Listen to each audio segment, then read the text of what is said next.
বিশ্বজুড়ে এখন ভয়াবহ রূপ নিয়েছে করোনা ভাইরাসের সংক্রমণ। কোভিড-19 কমছেই না মৃতের সংখ্যা। বাংলাদেশেও এর ভয়াল থাবা থেকে বাদ যায়নি। সংক্রমণের চতুর্থ ধাপে চলছে কমিউনিটি ট্রান্সমিশন। করোনার সব খবর, আপডেট এবং পরামর্শ নিয়ে আমাদের প্রতিদিনের আয়োজন corona update, presented by mister hygiene. আপনাদের সাথে আছি আমি, রাহাত মিনহাস। দেশে আজও করোনায় সর্বোচ্চ ৪২ জনের মৃত্যু হয়েছে। গতকালও মারা গেছেন সমান সংখ্যক মানুষ। ৮ মার্চ প্রথম রোগী শনাক্তের পর আজ ৩ মাস পূর্ণ হয়েছে। সরকারি হিসাবে দেখা গেছে ৫৫,০০০-এর বেশি মানুষ আক্রান্ত হয়েছেন শেষ মাসে। টানা ছুটির পরও ক্রমশ অবনতি হয়েছে পরিস্থিতির, এমনকি এখনও খারাপের দিকে যাচ্ছে প্রতিদিনই স্বাস্থ্যবিধি মেনে চলার পরামর্শ দিচ্ছে স্বাস্থ্য অধিদপ্তর। দেশে প্রথম করোনা শনাক্ত হয় ৮ মার্চ। ১ মাস পর অর্থাৎ ৮ এপ্রিল শনাক্তের সংখ্যা দাঁড়ায় ২১৮ জনে। পরের মাস জুড়ে চলে সাধারণ ছুটি। মে মাসের ৮ তারিখে সংক্রমণ দাঁড়ায় ১৩,১৩৪-এ। ১৩,০০০ জন আক্রান্ত হন এই বন্ধের সময়। শেষ ১ মাসে সংক্রমণের হার বেড়েছে লাফিয়ে। স্বাস্থ্য অধিদপ্তরের তথ্য মতে সোমবার পর্যন্ত আক্রান্ত ৬৮,৫০৪ জন। এ মাসের বড় অংশ ছুটি থাকলেও ঠিকমতো পরিপালন হয়নি স্বাস্থ্যবিধি। আক্রান্ত হয়েছে ৫০,০০০-এর বেশি মানুষ। শীর্ষ ২০ করোনা সংক্রমিত দেশের তালিকায় উঠেছে বাংলাদেশের নাম। নিজের সুরক্ষা নিজের হাতে, এটা যেন আমরা সবসময় স্মরণ রাখি, সতর্ক থাকি, সচেতন হই। নিজেকে সুস্থ রাখার পাশাপাশি পরিবারের সকল সদস্যকে সুস্থ রাখি, কারণ আমার নিজের সুস্থতার উপর নির্ভর করছে পরিবারের অন্য সকলের সুস্থতা। শুধু সংক্রমণ নয়, মৃত্যু বিবেচনায়ও অবস্থার অনেক অবনতি হয়েছে মাসে। করোনায় আক্রান্ত হয়ে প্রথম মৃত্যুর ঘটনা ঘটে ১৮ মার্চ। প্রথম মাস শেষে মোট মৃত্যু ছিল ২০ জন। দ্বিতীয় মাসে মৃত্যু হয় আরও ১৬৬ জনের, কিন্তু তৃতীয় মাসে এর সংখ্যা প্রায় ৭০০। সব মিলিয়ে সোমবার পর্যন্ত মারা গেছে ৯৩০ জন। এর মধ্যে রবি ও সোমবার দুদিনে মারা গেছেন সর্বোচ্চ ৮৪ জন। শনাক্ত হয়েছে ২,৭৩৫ জন এবং এ পর্যন্ত শনাক্ত ৬৮,৫০৪ জন। শনাক্তের হার ২১.১৩%। গত ২৪ ঘন্টায় মৃত্যুবরণ করেছেন ৪২ জন, এ পর্যন্ত ৯৩০ জন। শনাক্ত বিবেচনায় মৃত্যুর হার ১.৩৬%। গত ৭ দিনে একদিনের জন্য ২,৫০০-এর নিচে নামেনি সংক্রমণের সংখ্যা। সংক্রমণটা আসলে নির্ভর করছে যে সংক্রমণটা বাড়বে নাকি কমবে, সেটা জনগণের সচেতনতার উপরে। কারণ তারা কতটুকু স্বাস্থ্যবিধি মেনে চলছে, তারা মাস্কটা পরা, গ্লাভসটা পরা, সামাজিক দূরত্ব মেনটেন করে চলে এবং হাত বারবার সাবান দিয়ে ভালো মতো ধুতে পারা, এগুলো স্বাস্থ্যবিধি যদি মেনে চলে তাহলে কিন্তু অনেকটাই কিন্তু সংক্রমণটা কমে আসবে। অবশ্য ৩ মাসে সুস্থ হয়েছেন ১৪,৫৬০ জন। এর মধ্যে সবচেয়ে বেশি সুস্থ হওয়ার ঘটনাও ঘটে শেষ মাসে। আহমেদ রেজা, যমুনা নিউজ, ঢাকা। রাজধানীর পূর্ব রাজাবাজার এলাকায় মঙ্গলবার রাত ১২টা থেকে পরীক্ষামূলকভাবে লকডাউন করা হবে। এ তথ্য দিয়েছেন ঢাকা উত্তর সিটির মেয়র আতিকুল ইসলাম। তবে জোন ভিত্তিক পদক্ষেপে প্রধানমন্ত্রী শেখ হাসিনার সম্মতি আছে বলে জানিয়েছেন মন্ত্রিপরিষদ সচিব। কদিন থেকেই শোনা যাচ্ছিল করোনা সংক্রমণ রোধে বিভিন্ন জোনে ভাগ করা হবে সমগ্র দেশকে। সংক্রমণের মাত্রা বিবেচনায় রেড, ইয়েলো আর গ্রিন জোনে ভাগ করার প্রস্তাব করেন বিশেষজ্ঞরা। সবকিছু বিচার বিশ্লেষণ করে মঙ্গলবার মধ্যরাত থেকে রাজধানীর পূর্ব রাজাবাজারকে লকডাউন করার কথা জানান ঢাকা উত্তর সিটির মেয়র আতিকুল ইসলাম। আমরা আজকে সিদ্ধান্ত নিয়েছি যে আগামীকাল মঙ্গলবার দিন শেষে রাত্র ১২টা ১ থেকে আমরা ঢাকা পূর্ব রাজাবাজার যে জায়গাটা আছে সেটিকে আমরা লকডাউন করে দিচ্ছি। দিন দিন বাড়ছে সংক্রমণ ও মৃত্যুর সংখ্যা। অন্যদিকে অর্থনীতির চাকা সচল রাখার দাবি। মেয়র জানান, এলাকাভিত্তিক লকডাউনে সুফল পেয়েছে বিশ্বের বেশ কয়েকটি দেশ। বিশ্বের বিভিন্ন দেশে কিন্তু এটা সাকসেসফুল এক্সাম্পল রয়েছে, আবার অনেকখানি সাকসেসফুল হয়েও নাই আবার। বাট আমরা মনে করি যে আমরা সবাই যদি চাই, সকলে যদি সহযোগিতা পাই, ডেফিনেটলি আমরা এইভাবে আমরা জোন করে এই জোন থেকে ধীরে ধীরে আমরা ইয়েলো এবং গ্রিন জোনে করতে পারবো। জোনভিত্তিক লকডাউনের বিষয়ে প্রধানমন্ত্রীর সম্মতি রয়েছে বলে জানিয়েছেন মন্ত্রিপরিষদ সচিব। রেড জোন ডিক্লেয়ার করাটা সবার জন্যই ভালো, কারণ তারা সবাই তখন সতর্ক হতে পারবে এবং কোনো এলাকাতে যদি একটু অধিক কোনো সংক্রমণ থাকে, তাহলে সেক্ষেত্রে ওই এলাকাকে যদি স্পেশালি কোনো নিয়ন্ত্রণে নেওয়া যায়, সে বিষয়ে মাননীয় প্রধানমন্ত্রী সম্মতি দিয়েছেন। এদিকে লকডাউনের ঘোষণা আসতে পারে এমন শঙ্কায় সোমবার সকাল থেকেই নিজেদের প্রস্তুত করতে দেখা গেছে রাজাবাজার এলাকার বাসিন্দাদের। তবে নিম্ন আয়ের মানুষের মধ্যে কিছুটা শঙ্কা কাজ করছে। কাজ না করতে পারি, মালিক বেতন দিব না, বেতন না দিলে তো ফ্যামিলি চলবে না। গরিব মানুষ, আমরার মতন মানুষ, সাধারণ মানুষ কি করে খাইবো? আমরা তো চলা অনেক কষ্ট, 3 মাসের ঘর ভাড়া আটকে থাকা। যদিও স্থানীয়দের বেশিরভাগই লকডাউনের পক্ষে। তারা বলছেন, কড়াকড়ি না থাকলে লকডাউনের সুফল মিলবে না খুব একটা। শরীফুল ইসলাম খান, যমুনা নিউজ, ঢাকা। করোনার সংক্রমণ বৃদ্ধির সাথে সাথে চাপ বাড়ছে দেশের হাসপাতালগুলোতে। কিন্তু এই চাপ কতটা নিতে পারবে দেশের স্বাস্থ্য ব্যবস্থা? মন্ত্রণালয়ের নির্দেশনার পরও সরকারি বেসরকারি সব হাসপাতালে এখনও করোনার চিকিৎসা শুরু করা যায়নি। আবার কোনো কোনো হাসপাতালের চিকিৎসা শুরু হলেও নেই আইসিইউ সাপোর্ট ও প্রয়োজনীয় সরঞ্জাম। স্বাস্থ্য অধিদপ্তর বলছে, নির্দেশনা বাস্তবায়নের চেষ্টা চলছে, না মানলে ব্যবস্থা নেবে সরকার। আলমগীর স্বপনের প্রতিবেদন।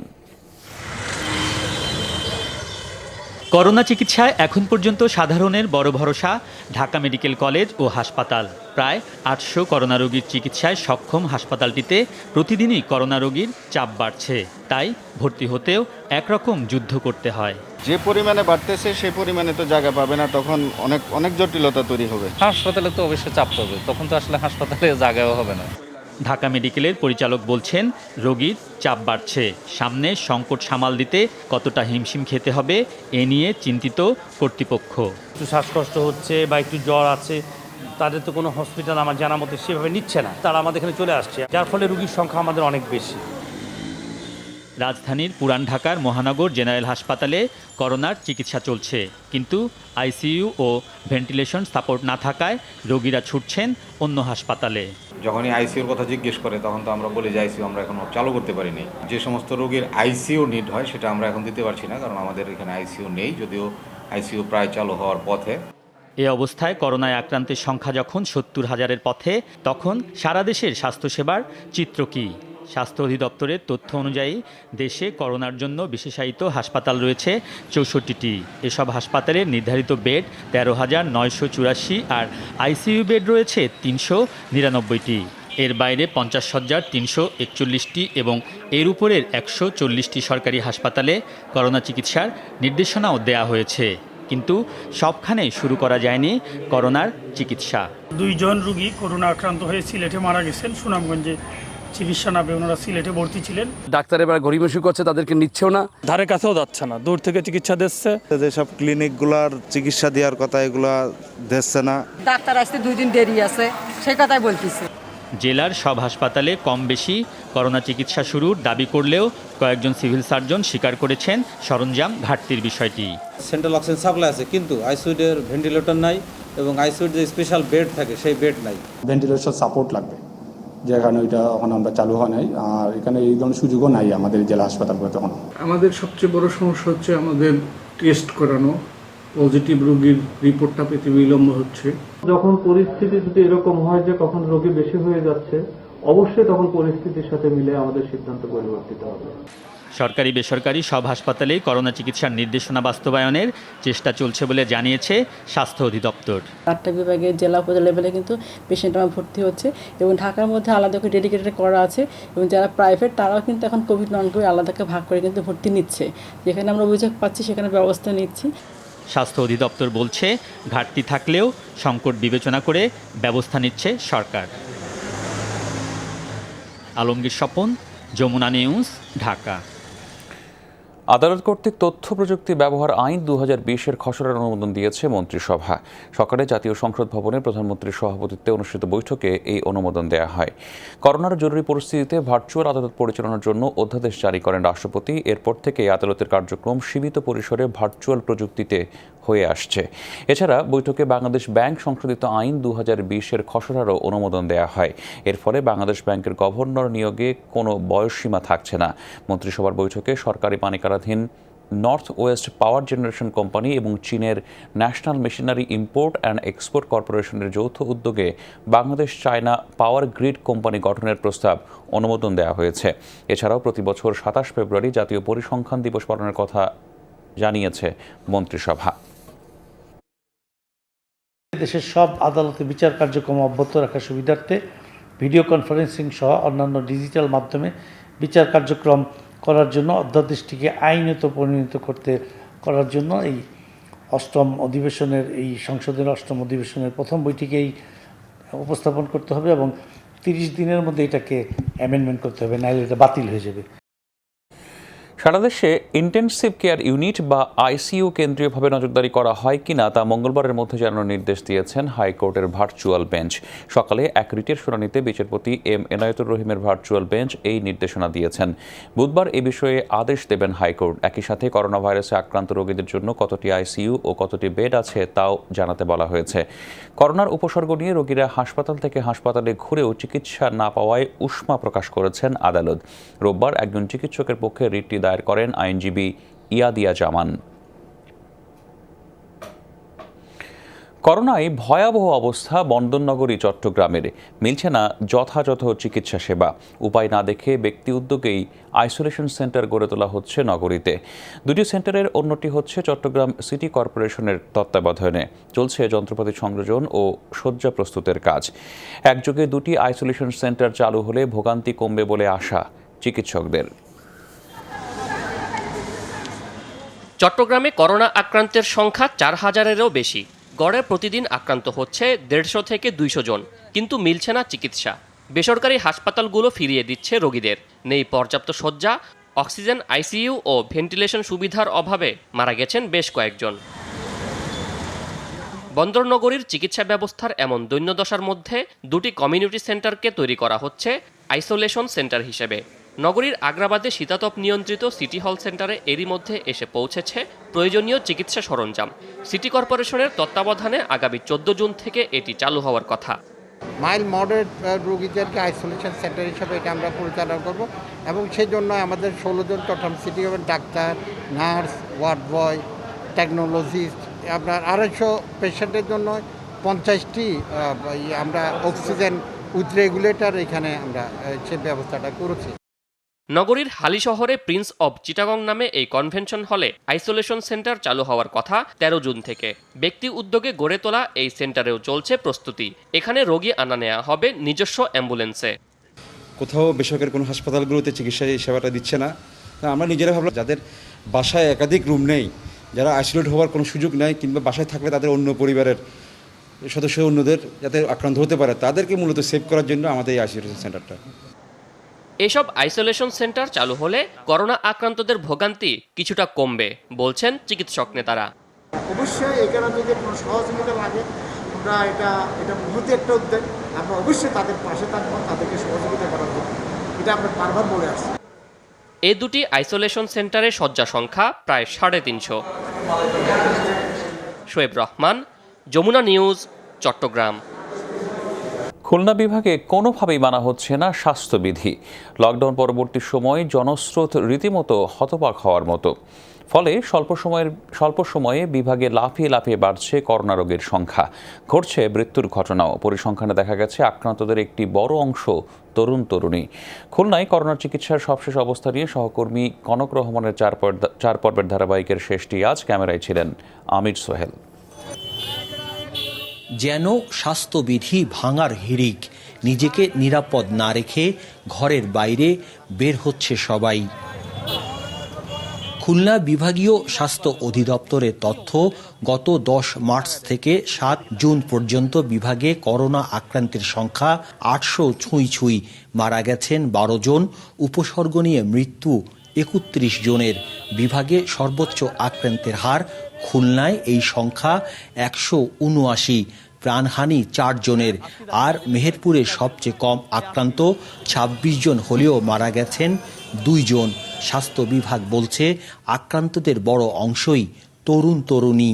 দোকানে যাওয়ার যে হিড়িক, এই এতে তারা সামিল হয়েছেন এবং কারণে অকারণে সামিল হয়েছেন এবং নিজের অজান্তেই তারা কিন্তু নিজেকে বিপদে ফেলেছেন, আশেপাশের মানুষকে বিপদে ফেলেছেন। তরুণ তরুণীদের আমরা কিন্তু ঘরে রাখতে পারি নাই, তারা বিভিন্ন কারণে এবং তারা ফ্যাশনেও বিভাগীয় স্বাস্থ্য পরিচালক জানান, সর্বত্র মানুষের উপস্থিতি করোনা সংকটকে আরও বাড়িয়ে দিয়েছে। তাই যে কোনো সময়ে আসতে পারে কঠোরতর ঘোষণা। চেষ্টা করছি আমাদের ডিভিশনকে, বিশেষ করে যেটা বললাম, আমরা বিভিন্ন পর্যায়ে মিটিং করে যে সচেতনতা বাড়ায়, স্বাস্থ্যবিধি মেনে চলায় এবং লকডাউন এনশিওর করে দেখা যাক আমরা একটু ইনফেকশনটা একটু কমাতে পারি কিনা। এসবের মাঝে হোম কোয়ারেন্টাইনে থাকা ব্যক্তিদের অবাধ চলাচলও দেখা গেছে। স্বল্প পরিসরে এই দৃশ্য বলে দিচ্ছে অসচেতনতা, দায়িত্বহীনতা ও সরকারের নির্দেশকে আমরা থোড়াই কেয়ার করছি। ফলে করোনা শতাংশ ক্রমেই বাড়লেও আমাদেরকে তা মোটেও শঙ্কিত করছে না। এই পরিস্থিতি চলতে থাকলে এর শেষ কোথায় তা বলা মুশকিল। তাই সামাজিক ও শারীরিক দূরত্ব বজায় রাখার পাশাপাশি সরকারের নির্দেশনা আমরা যেন সবাই অনুসরণ করি। নিজে সুস্থ থাকুন, পরিবারের সকল সদস্যদেরকে সুস্থ রাখুন। কনক রহমান, যমুনা নিউজ, খুলনা। বিশ্বজুড়ে করোনা ভাইরাসের মৃতের সংখ্যা ছাড়ালো 4,07,000, মোট আক্রান্ত 71 লাখের বেশি।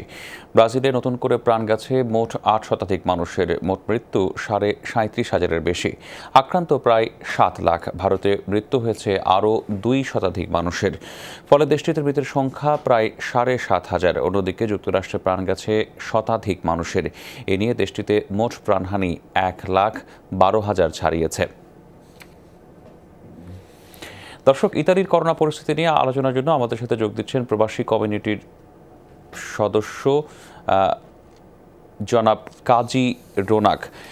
জনাব রোনাক, আপনাকে স্বাগত জানাচ্ছি আমাদের আলোচনায়। শুরু থেকে আপনার কাছে জানতে চাই যে করোনার কারণে দীর্ঘ সময় লকডাউন চলেছে ইতালিতে, এই পরিস্থিতিতে প্রবাসী বাংলাদেশিরা ঠিক কী ধরনের সংকটের মুখোমুখি হয়েছেন?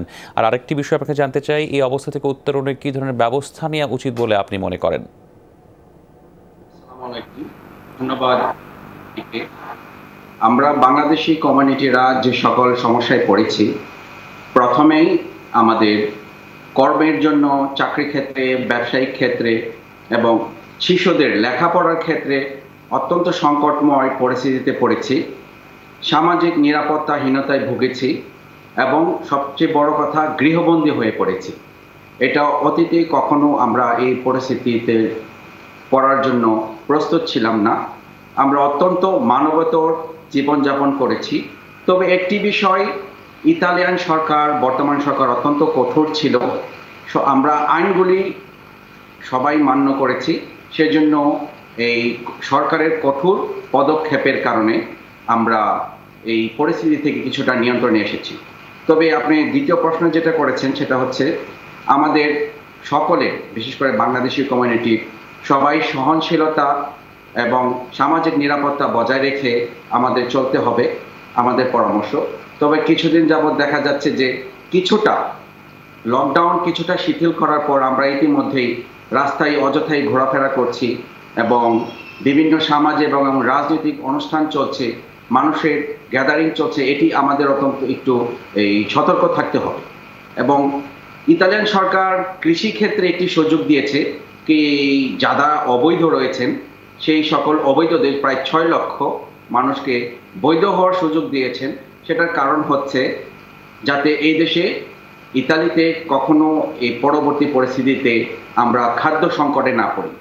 তবে স্কুল কলেজের ক্ষেত্রে আমাদের শিশুরা যেই সংকটের পরিস্থিতি পড়েছেন, প্রতিদিন হোমওয়ার্ক হচ্ছে, প্রতিদিন টিউটর হচ্ছে, কিন্তু সেটা যেহেতু সরেজমিনে নয়, যথেষ্ট নয়। আমাদের এক্ষেত্রে একটু পিছিয়ে পড়েছি। সেক্ষেত্রেও এই সরকার একটি পদক্ষেপ নিয়েছে। আরেকটি পদক্ষেপ সরকার নিয়েছে, যেটা গতকাল থেকে শুরু হয়েছে। 0 থেকে 3 বছরের শিশু যারা আছে, তাদের পিতামাতার চাকরি ক্ষেত্রে সুবিধার জন্য, যে যারা যাতে বাসায় খালি একা রেখে যেতে না হয়, তারা সরকার পদক্ষেপ নিয়েছে। তাদেরকে স্কুলে যাওয়ার ব্যবস্থা করেছে অত্যন্ত সতর্কতার সহিত। এটা গতকাল থেকে করেছে এবং আগামী সপ্তাহে 3 থেকে 6 বছর পর্যন্ত যে শিশুরা রয়েছে, তাদের পিতামাতারাও যাতে চাকরি এবং ব্যবসায়িক ক্ষেত্রে সুযোগ পেতে পারে, সেই জন্য পরবর্তীতে স্কুল খুলে দেওয়া হচ্ছে। তবে 6 বছরের উপরে যে স্কুল, কলেজ, ইউনিভার্সিটি আছে, সেপ্টেম্বরের আগে খোলা হচ্ছে না। কারণ অত্যন্ত সরকার আবারও আশঙ্কা করছে যে কোনো সময়, যে কোনো পরিস্থিতিতে, যে কোনো স্থান লকডাউন হতে পারে এবং এই আক্রান্তের সংখ্যা বাড়তে পারে। তবে আজকে আমাদের এই পরিস্থিতিতে দেখেছি যে লম্বার্দিয়াতে, যে অঞ্চলটাতে সবচেয়ে বেশি আক্রান্ত ছিল, সেই আক্রান্ত গত সপ্তাহ হচ্ছে আজকে প্রায় 4.3% বেশি হয়ে গিয়েছে। বেরগামোতে একটি শহর আছে বেরগামো, সেই অঞ্চলে আজকে 10,000 মানুষের পরীক্ষা করেছে, তার মধ্যে ধন্যবাদ আপনাকে। ইউরোপের অন্যতম এই করোনা কবলিত দেশ ইতালির খবরাখবর আমাদের জানাচ্ছিলেন প্রবাসী কমিউনিটি ভৈরব পরিষদের ভ্যানিসের সভাপতি কাজী রোনাক। ধন্যবাদ আপনাকে। প্রথমবারের মতো একদিনে করোনার 11,000 সংক্রমণ শনাক্ত করল ভারত 24 ঘন্টায়, যা এখনও পর্যন্ত সর্বোচ্চ। এ নিয়ে 47 লাখ টেস্টে মোট পজিটিভ 2.5 লাখের বেশি। রোববার মারা গেছেন 250-এর বেশি মানুষ, মোট মৃত্যু 7,200। শুধু মহারাষ্ট্রেই প্রাণহানি 3,000-এর বেশি। এরপর সর্বোচ্চ সংক্রমণ ও মৃত্যু দেখেছে দিল্লি ও গুজরাট। এদিন রাজ্যভিত্তিক দৈনিক সংক্রমণ রেকর্ড ছুঁয়েছে তামিলনাড়ু, জম্মু কাশ্মীর, হরিয়ানা ও পশ্চিমবঙ্গ। এর মধ্যে আজ দেশটিতে খুলে যাচ্ছে শপিং মল, সহস্রাধিক মন্দির, মসজিদ সহ বিভিন্ন ধর্মীয় ও অন্যান্য স্থাপনা। প্রতিবেশী পাকিস্তানেও ভাইরাসটিতে আক্রান্তের সংখ্যা 1 লাখ ছাড়িয়েছে। দেশটিতে মারা গেছেন 2,000-এর বেশি মানুষ। চট্টগ্রামে অক্সিজেন ও সিলিন্ডারের বাজারে নৈরাজ্য বন্ধে মাঠে নেমেছে জেলা প্রশাসন। প্রথম দিনেই অভিযানেই ধরা পড়েছে কৃত্রিম সংকট সৃষ্টি করে বাড়তি দাম আদায়ের ঘটনা। এক ব্যবসায়ীকে লাখ টাকা জরিমানা ও অন্যান্যদের সতর্ক করেছে ভ্রাম্যমাণ আদালত। চিকিৎসকদের মতে করোনা আক্রান্ত খুব কম সংখ্যক রোগীরই অক্সিজেন সাপোর্ট প্রয়োজন হয়, কিন্তু চট্টগ্রামে রোগী বাড়তে থাকায় অক্সিজেন সিলিন্ডারের চাহিদাও বেড়েছে। মুমূর্ষু রোগী ছাড়াও অনেকে ব্যক্তিগতভাবে অক্সিজেন সংগ্রহে রাখছেন। এ অবস্থায় চট্টগ্রামে দেখা দিয়েছে অক্সিজেন ও সিলিন্ডারের সংকট।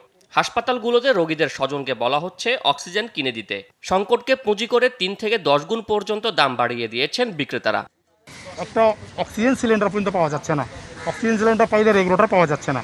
রেগুলেটর দাম 5,000 টাকা, ওইটা নিচ্ছে 20,000 টাকা। একটা অক্সিজেনের দাম বলতেছে 35,000 টাকা, ওনারা দিতে পারবেন হসপিটাল কর্তৃপক্ষ। এখন আমরা সাধারণ গরিব মানুষ 35,000 টাকা দিয়ে একটা অক্সিজেন কিনে দেওয়ার মতো সমর্থন আমাদের নাই। অক্সিজেনের জন্য দূরাতে পরে মেডিকেল সেন্টারের সামনে যে ফার্মেসিগুলো আছে ওগুলো থেকে আমি 4,000 টাকা দামের অক্সিজেন 32,000 টাকা দিয়ে নিতে হয়েছে। নানামুখী অভিযোগ ও সমালোচনার মুখে অবশেষে অভিযানে নামে চট্টগ্রাম জেলা প্রশাসনের ভ্রাম্যমাণ আদালত। সদরঘাটে অক্সিজেনের এক দোকানে অসঙ্গতি পাওয়ায় 1 লাখ টাকা জরিমানা করা হয়। ম্যাজিস্ট্রেট জানান, কৃত্রিম সংকট সৃষ্টি করে অধিক মুনাফার পাঁয়তারা করছেন এক শ্রেণীর অসাধু ব্যবসায়ী। বিভিন্নভাবে কৃত্রিম সংকট তৈরি করে কাস্টমারের কাছ থেকে আপনার বেশি মূল্যে বিক্রি করা হচ্ছে। যেমন আমি এটা বলতে পারি যে একটা সিলিন্ডারের দাম হচ্ছে 12 থেকে 13,000, 10 থেকে 12,000 টাকা। তো সেই ক্ষেত্রে দেখা যাচ্ছে তারা 20 থেকে 25-30,000 টাকা তারা বিক্রি করতেছে। অভিযানের সময় অক্সিজেন কেনার কোনো কাগজ দেখাতে না পেরে নানা অজুহাত দেন বিক্রেতা। ট্রান্সপোর্টে আসছে চালান, শুধু চালান দিয়ে পাঠাইছে, হ্যাঁ ওইখান থেকে, কিন্তু ক্যাশ মেমোটা আমাদের কাছে পাঠায়নি। ওষুধ এবং অক্সিজেনের বাজারে অভিযান অব্যাহত থাকবে বলে জানিয়েছে জেলা প্রশাসন। শোয়েব রহমান, যমুনা নিউজ, চট্টগ্রাম।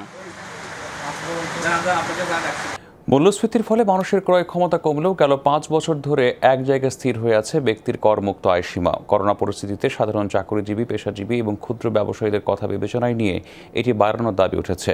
অর্থনীতিবিদরা বলছেন করের হার কমানো উচিত। আলমগীর হোসেনের প্রতিবেদন।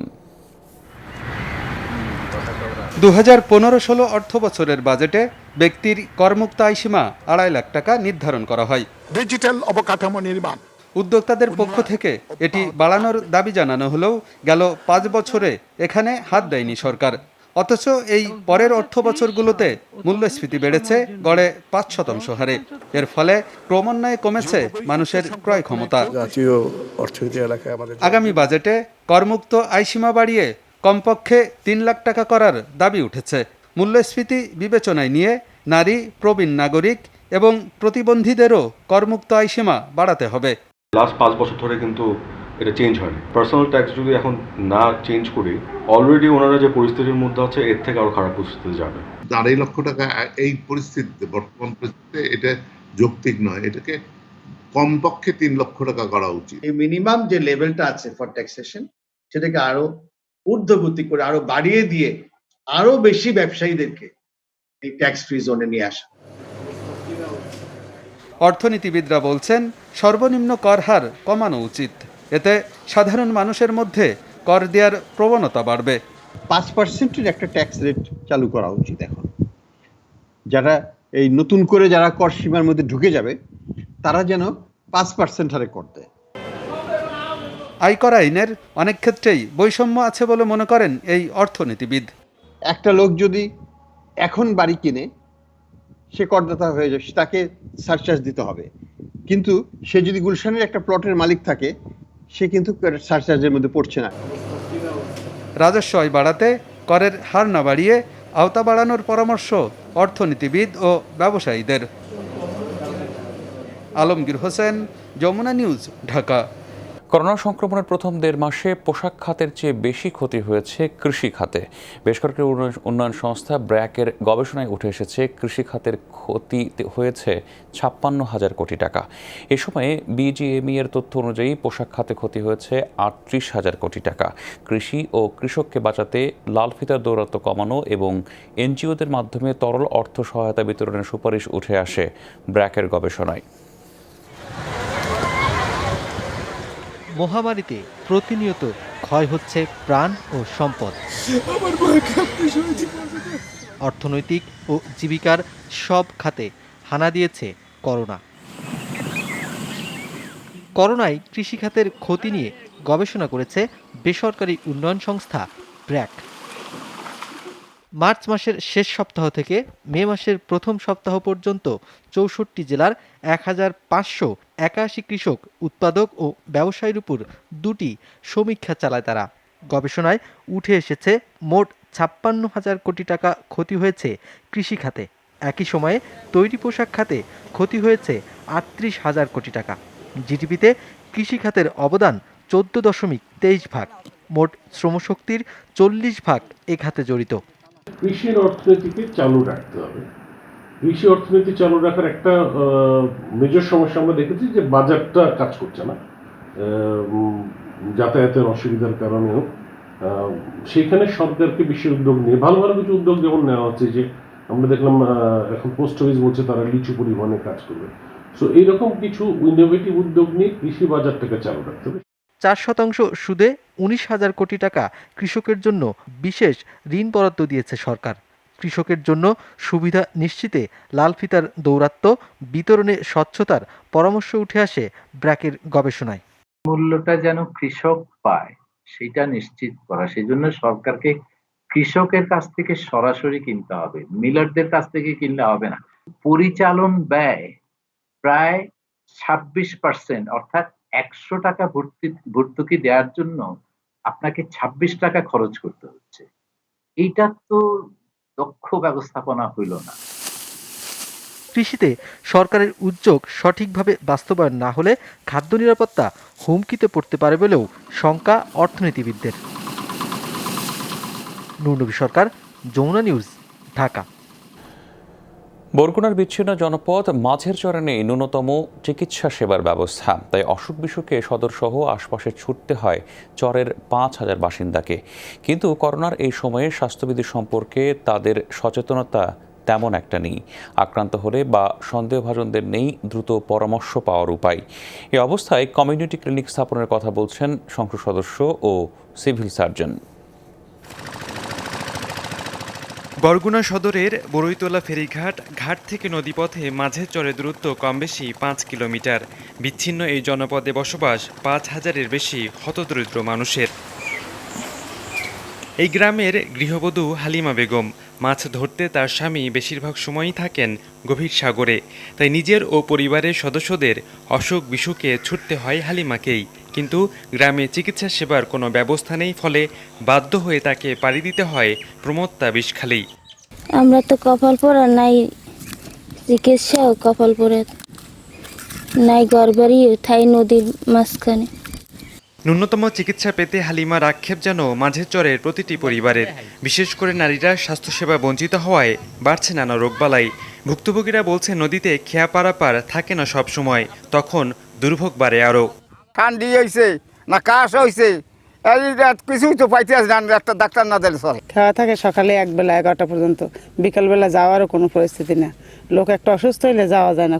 করোনা মহামারীর এই সময়ে স্থানীয়দের কপালে চিন্তার ভাঁজটা বড় হচ্ছে আরও। স্বাস্থ্যবিধি সম্পর্কে তাদের মধ্যে সচেতনতার তেমন বালাই নেই, আবার আক্রান্ত বা সন্দেহভাজনদের নেই দ্রুত পরামর্শ পাবার উপায়। বাজারঘাট করিয়া বাসায় আসি, তা আসার পরে যদি রাত্রে করোনা আক্রান্ত হয়ে যায় তাহলে আমরা কোথায় যাব? করোনার ডরে তো আমরা আছি, ধরেন এখন আমাকে অন্য অন্য আরও সমস্যা আছে। একটা ধরেন বাচ্চা অসুস্থ হয়ে পড়লে আমাকে তো যাওয়ার কোনো জায়গা নাই। অবশ্য মাঝের চরে কমিউনিটি ক্লিনিক স্থাপনে উদ্যোগ নেওয়ার কথা বলছেন সিভিল সার্জন ও স্থানীয় সংসদ সদস্য। স্বাস্থ্যমন্ত্রীর সাথে আলাপ করে দেখি, সংসদেও আলাপ করে দেখি, যদি কমিউনিটি ক্লিনিক দেওয়া হয় তাহলে ডাক্তার দিয়ে ওখানে সেবা দেওয়া যাবে। আমি ইতিমধ্যেই এ ব্যাপারে কথা বলেছি ঊর্ধ্বতন কর্তৃপক্ষের সাথে। কমিউনিটি ক্লিনিক স্থাপনের জন্য তাদের নিকট চিঠি লিখেছি। মাঝের চরের পশ্চিমে পাথরঘাটার পূর্বে সদর উপজেলার অবস্থান। কথিত আছে এখানে বসতি গড়ে উঠেছে প্রায় অর্ধশত বছর আগে। রাকিব খান, যমুনা নিউজ।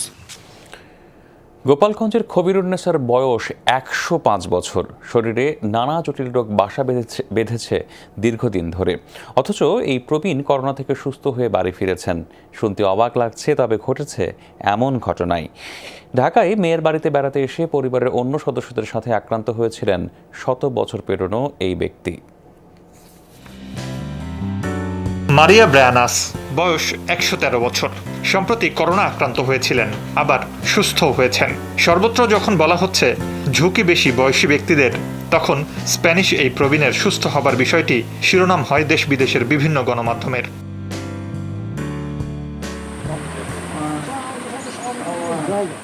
মারিয়া ব্রায়ানাসের কাছাকাছি বয়স গোপালগঞ্জ সদরের চন্দ্রদিঘলিয়ার খবিরুন্নেসার। স্বজনরা জানালেন তার বয়স এখন ১০৫।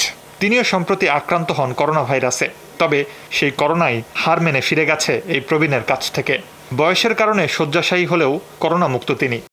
ওনার করোনা ভাইরাসে আক্রান্ত হয়েছিল, উনি এখন সুস্থ এবং পুরো ভালো আছেন। আল্লাহর ইচ্ছা, আল্লাহর করুণা, আল্লাহর কাছে হাজারো প্রার্থনা করছি, মওলা তুমি ওনার মতন বয়সী লোক, এই ১০০ বছরের ঊর্ধ্বে, উনি যখন ইনশাআল্লাহ কোনো রকম ক্ষতিগ্রস্ত হয়নি। স্বজনরা জানান করোনা ভাইরাসের প্রাদুর্ভাব শুরুর সময় তিনি ঢাকায় তার মেজমের বাসায় ছিলেন। সেখানে পরিবারের অন্য সদস্যদের সাথে আক্রান্ত হন। পরে বয়স বিবেচনায় তাকে উত্তরার একটি হাসপাতালে নেওয়া হয়। সেখান থেকেই সুস্থ হয়ে বাড়ি ফেরেন খবিরুন্নেসা। আমরা তিনজনই আক্রান্ত হয়ে উত্তরা রিজেন্ট হসপিটালে ভর্তি হয়ে ট্রিটমেন্ট হয়ে সুস্থ হয়ে আল্লাহ ফিরে আনছে। পরপর দুটো টেস্ট নেগেটিভ হওয়ার পর উনি বাড়িতে ফিরে আসছেন। উনি আল্লাহর রহমতে এখন সুস্থ আছেন। খবিরুন্নেসার বাইপাস সার্জারি হয়েছে অনেক আগে, আছে ডায়াবেটিসও। দুরারোগ্য ব্যাধি ক্যান্সারেও আক্রান্ত তিনি।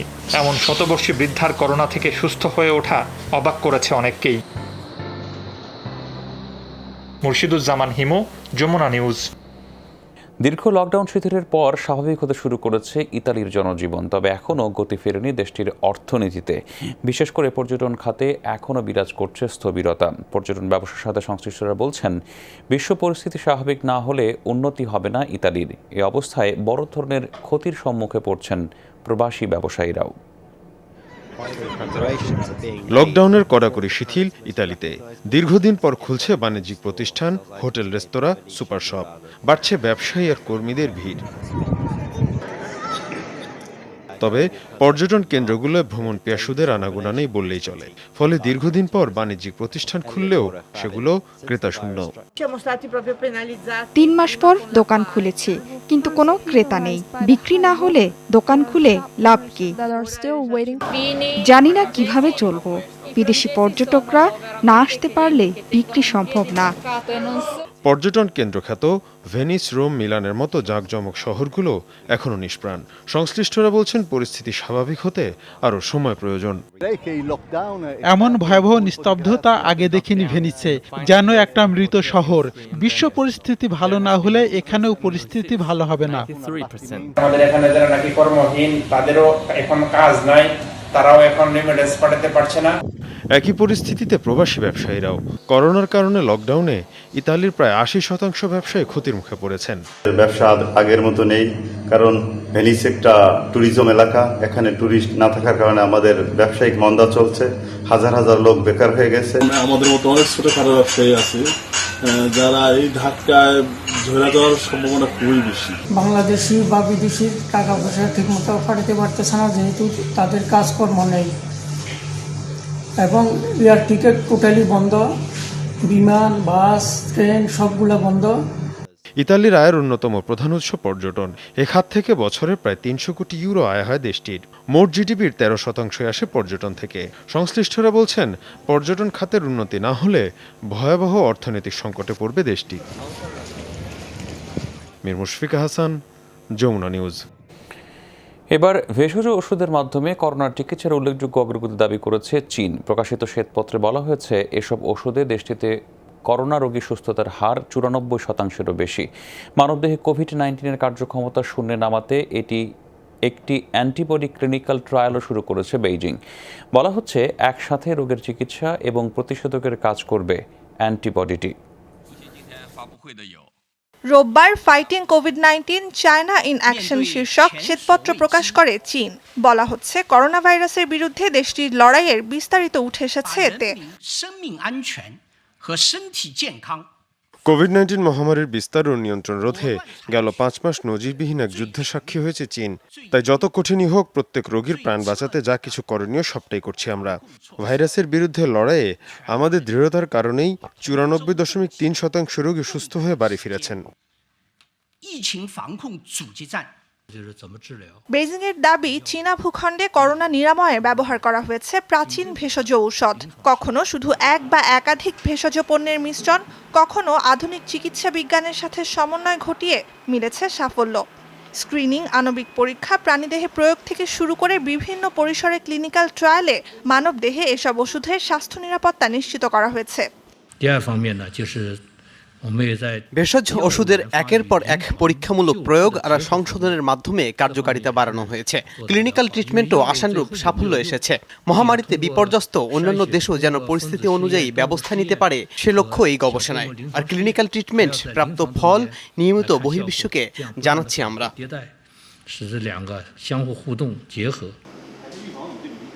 এদিকে কোভিড-19 সুনির্দিষ্ট ওষুধ হিসেবে অ্যান্টিবডি থেরাপির প্রথম ধাপের ক্লিনিক্যাল ট্রায়াল শুরু করেছে চীন।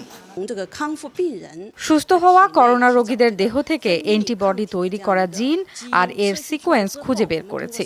এরপর আণবিক জীববিদ্যার একটি পদ্ধতি অনুসরণ করে একে মানব দেহের কোষে প্রতিস্থাপন করেছে। ভাইরাসের আটকে থাকার পথ বন্ধে এক ধরনের প্রোটিন তৈরি ও বিশুদ্ধীকরণ করে এই জিন।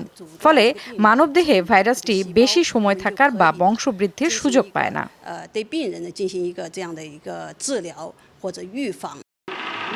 বলা হচ্ছে, মানবদেহে প্রবেশের পর কোভিড-19কে নিষ্ক্রিয় করে দেয়াই হবে অ্যান্টিবডিটির কাজ। একই সাথে রোগ প্রতিরোধ আর প্রতিকারে কাজ করবে এই থেরাপি। নুজহাত কামাল, যমুনা নিউজ। করোনার কারণে ক্রীড়াঙ্গন থমকে থাকলেও জোরে সোরে এগিয়ে চলছে বাফুফের নির্বাচনী প্রক্রিয়া। রোববারও ছিল কাউন্সিলরদের নাম পাঠানোর শেষ দিন। সোমবার সালাউদ্দিন বিরোধীদের দাবি, নির্বাচনকে একমুখী করার চেষ্টা করছেন বাফুফের কর্মকর্তারা। নির্বাচনের আগে দ্রুততম সময়ে সাধারণ সম্পাদক আবু নাইম সোহাগকে দায়িত্ব থেকে সরিয়ে দেওয়ার দাবিতে চিঠি দিয়েছেন কাজী সালাউদ্দিন বিরোধী বাহুবের সহসভাপতি বাদল রায়। 2 পৃষ্ঠার ওই চিঠির অন্যতম অভিযোগ ছিল, কার্যনির্বাহী কমিটির অনুমোদন ছাড়াই ভোটারদের কাছে ডেলিগেট ফর্ম পাঠানো হচ্ছে। বাহুবের গঠনতন্ত্রের তোয়াক্কা না করেই রেলিগেশনে পড়া ভোটারবিহীন ক্লাব এবং বাহুবের কংগ্রেসে অনুমোদনহীন ক্লাবকে ডেলিগেট ফর্ম বিতরণ ও জমা নেওয়া হচ্ছে। এমন অভিযোগ নবাবপুর ক্রীড়াচক্র, দিলকুশা স্পোর্টিংয়ের মতো ক্লাবগুলোর। বাফুফের গঠনতন্ত্রকে তোয়াক্কা না করেই রেলিগেশনের কারণে ভোটাধিকারবিহীন ক্লাব ও বাফুফে কংগ্রেসের অনুমোদনহীন ক্লাব সংস্থাদেরকে ডেলিগেট ফর্ম বিতরণ করা হয়েছে। কিন্তু এসব অভিযোগকে উদ্দেশ্য প্রণোদিত বলছেন বাহুবের সাধারণ সম্পাদক। বাফুফের ইলেকশন কবে হবে, স্থান কী হবে, সময়সূচি কী হবে, কোথায় হবে, এই ব্যাপারে এক্সিকিউটিভ কমিটির মিটিংয়ে যে ডিসিশন নেওয়া হবে, সেই ডিসিশনের আলোকে আসলে নির্বাচন আয়োজন করা হবে। সো এখানে আসলে অন্য কোনো ভুল বোঝাবুঝির বা অন্য কোনো প্রকার আসলে কোনো কিছু করা বা অন্য কোনো ব্যাখ্যা দেওয়ার কোনো অবকাশ নেই। এদিকে নির্বাচনকে ত্রুটি বিচ্যুতিমুক্ত রাখতে সালাম মুর্শেদিকে আহ্বায়ক করে 5 সদস্যের একটি উপকমিটি করেছে football federation. Monjur Morshed, Jamuna sports, Dhaka. দর্শক, এই ছিল আজকের corona update presented by mister hygiene. এতক্ষণ সাথে থাকার জন্য ধন্যবাদ সবাইকে।